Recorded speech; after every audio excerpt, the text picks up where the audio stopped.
Hi Aquarius, my sun sign brothers and sisters, welcome to your August 2025 Taroscope with me, Raphael from Radiant Reality. It's an absolute pleasure to have you. Thank you so much for being here. So these are for your sun, moon and ascendant sign. Wherever you are, whether you're a sun, moon or rising sign Aquarius, it's for you, but remember to watch all three so that you get to know which part of you I resonate with most as a reader. With that said, if you are a continued subby, you know Rafi loves you. And if you're new to my channel, please don't forget to like, share, and if you should so choose and it resonates, hit that subscribe button. Before we start, I am going to disappear and I'm going to bless my deck of cards with all forms of love, light, peace, prosperity, and abundance. And I pray that the messages that come through are ultimately clear and concise, and they help you on your path to your highest vibrational good. So I'm going to pop these to the side. Your key to the month is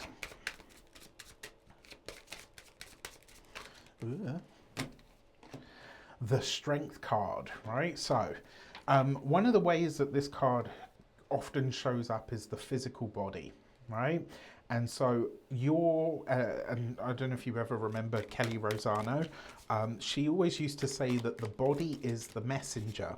And in all of these different areas of life that we're about to explore, this month I would very much pay attention to your physical body because it's going to be telling you the things that you need to know. Now the other thing with the Strength card, in the Rider-Waite-Smith deck, the Strength card or the Maiden not on the Strength card has a Mobius veil above her head, right? And strength is what we call one of the four virtues. This card really reminds us, or when it first shows up, it's here to remind us of the inner strength and courage that we have, and how when we apply that strength, you know, inner courage, inner strength, inner fortitude, everything around us is able to shift, everything around us is able to change. Now, ultimately, this card is also a reminder that you have the power to shift and change your reality at any given moment, and really what is required of you in order to do that is your personal power. Finally, the Strength card also speaks to what you really want, at the heart of your heart, like in your heart of hearts. What is it that you truly desire?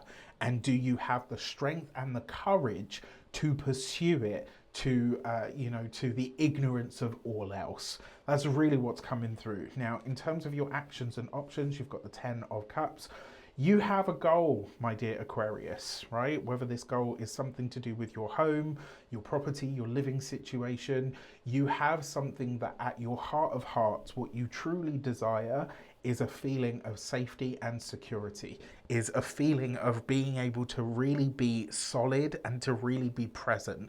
And what I love most about this combination speaks to being truly at home in yourself or in your body, like in the essence of who you are. In terms of the options that are available to you, there is a chance for you to start building the kind of legacy on a material, on a financial, and even on an emotional level that you have really wanted or needed over a lifetime. My feeling here is that there is an opportunity this month for you to really get ahead in some way that creates a really powerful, not just sense of security or self, but like a powerful sense of the universe really holding you in a profound way. Now, when it comes to your communications and conversations, you've got the King of Swords. So the King of Swords is actually Aquarius energy. And the fact that you have this in your communications and conversations means that even with the Mercury retrograde, you are communicating very, very clearly. Now, what's really interesting to me is obviously the Strength card is Leo, where the retrograde is happening. Leo for you represents the 7th house, or the opposite, or the other. And the King of Swords, this is you as the expert. It's you as the person to go to. It's you creating authority in your personal field. Now, the fact that you've got this with the Strength card means that this is going to require you, maybe not necessarily to fight, but definitely to stand your ground in some way. And I kind of get the feeling that in your academic and your professional sphere, in some way, shape, or form this month, you are going to need to slightly pull rank or to go toe to toe with somebody. And it's not about proving your excellence or anything like that. It's more a case of you have a thought, you have an opinion, and you are willing to defend that opinion to the exclusion of all else. Now, this isn't about you needing to be right, so I'm going to say this: check your ego and ask yourself, is this about me needing to be right, or is it about me needing to speak the truth, right? And hopefully it will be the latter, because it needs to be, in order for this not to just be a giant ego trip. However, I do see you going toe to toe with someone this month, maybe as an argument. Hopefully it doesn't get that far, in a professional sense. And I actually think that in a lot of ways it's going to help you shut some shit down. So I'm kind of looking forward to that. Now, that being said, when it comes to those of you that are studying or in some form of academia, this is you demonstrating a level of expertise before you even go anywhere. You add to this the Ten of Cups, which means that there is opportunities for you to present your expertise in a specific area or field. For those of you that are employed by somebody else, it could be that you're thrust into a leadership position. It could also be that you disagree with a leadership, somebody that is a boss or a superior, etc. And this isn't, again, this is not about, like, if you're cross-watching for an Aquarius, pay attention here because there's a lesson. Aquarius cares about the truth. Aquarius cares about what is right. Aquarius cares about what is fair, right? What is fair, what is just, what is balanced, and more importantly, what is correct.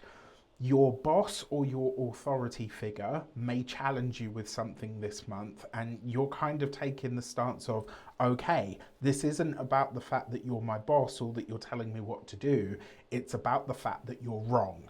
And I'm trying to point something out to you, and whether you are my boss or my superior, etc., is really irrelevant. When you're wrong, and that's all there is to it. It kind of reminds me, I'll never forget this, I had a bit of a to-do with the last boss that I ever had. I remember one day, he absolutely tore a stripe off me in the office in front of everybody. And when he took a moment to settle, I said to him, "Are you finished?" And he looked absolutely perplexed, like his face was as red as a beetroot. It was like, "You what?" I said to him, "Are you finished?" Right? So at that point, he was like, "Oh, and I'm your boss." And I said to him, "There's no problem. I haven't got a problem with the fact that you're my boss. I have a problem with the fact that you're talking to me the way that you are in front of everybody. If you've got something to say to me in this manner, you pull me aside or take me into the office and we'll discuss it there. Now, as an employee, I shouldn't have to tell you that as my boss. You are supposed to be held to a higher standard. It looks to me like those of you that are employed, you know what you know. And your logic and your facts don't need checking, but they're going to be checked by your boss or an authority figure. And I think what this is going to highlight for you more than anything else is that actually you are ready now to work for yourself, because you're not taking any more shit from anybody that doesn't know as much as you. And this isn't about being intellectually superior or whatever. It's like, if you know the job, then you wouldn't even, this wouldn't even be an argument. You're here arguing with me over the fact that I'm telling you that what you're doing or what you're saying we're supposed to do is not correct. And I'm telling you that's not the job. For those of you that are business owners, entrepreneurs, solopreneurs, people that work for themselves, it's a similar kind of energy, only whatever it is that comes up this week, it's like it puts the fire under your tushy to the point where you say, right, fuck this, I'm not having this experience again. It's like you go full on, full in, all guns blazing with everything that you have into and onto your business. And it's like you make it work by hook or by crook. You're not hanging around, you're not holding back.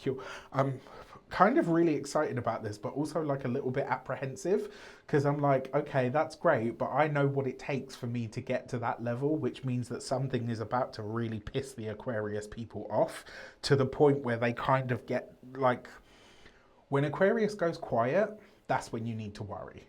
Because like what tends to happen is we'll talk about something to the point where we're like sick and tired of hearing ourselves talk about it.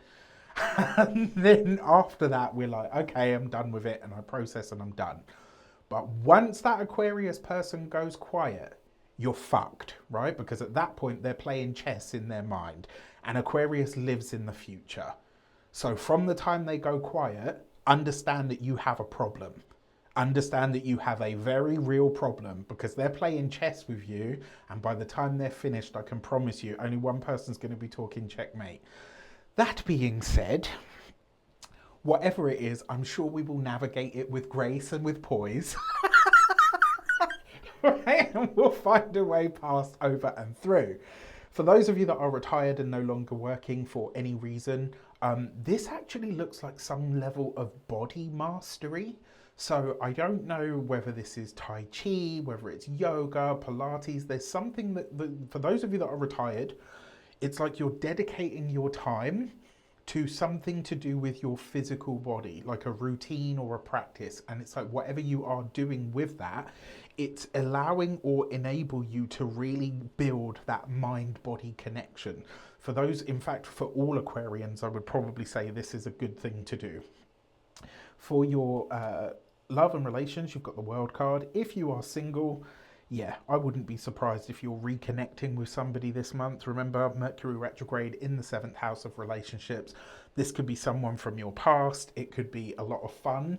It could also be, because it's the World card, this will be an age gap, right? So maybe you connect with somebody who there's an age gap between you.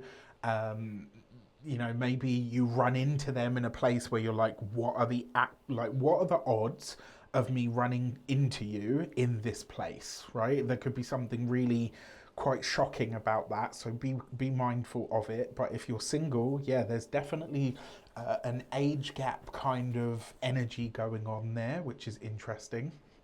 If you are partnered, married, or in a long-term commitment, something about the relationship is going to come up for review and potentially difference at this point, which I think is really important, especially because the World card suggests that you reach a plateau in your relationship. And when you reach that point, something needs to shift. So it's like what you've done, how you've done it, how you've been in that relationship up until now is going to need to evolve in some way.